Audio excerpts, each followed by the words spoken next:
Welcome to at mom's home the art of home making channel. நான் வந்து சீரக கஷாயம் வைக்கலான்னு சொல்லிட்டு இந்த பாத்திரத்தை அடுப்பில் ஏற்றி தண்ணி ஊற்றி சீரகம் போட்டு அப்படியே விட்டுட்டேங்க. மறந்து போய் பாத்திரம் வந்து இந்த மாதிரி கருகி போயிடுச்சு, அடடையாக பிடிச்சிக்கிச்சு. இதை எப்படி சரி பண்ணலான்னு பார்க்குறதுக்கு முன்னாடி நம்ம சேனலில் வீடியோஸ்களை வகை வகையாக பிரித்து ப்ளேலிஸ்ட் க்ரியேட் பண்ணி வச்சுருக்குறேங்க.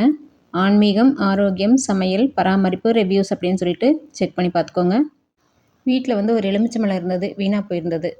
அதை வந்து நல்லா துண்டு துண்டாக கட் பண்ணிவிட்டு கொஞ்சம் தண்ணி ஊற்றி புளி கொஞ்சம் போட்டு கரைச்சி இந்த பாத்திரத்தில் ஊற்றி வச்சிட்டேங்க. நைட் ஃபுல்லாக ஊறிடுச்சு. காலையில் வந்து பார்த்திங்கன்னா எப்பவும் போல் பாத்திரம் தேய்க்கிற மாதிரி தான் தேய்ச்சேன். ரொம்பலாம் அழுத்தம் கொடுக்கலைங்க. அந்த அடையடையாக ஒட்டிகிட்டு இருந்ததெல்லாம் வந்துருச்சு பாருங்கள். இவ்வளோ தூரம் க்ளீனாக இருக்குது.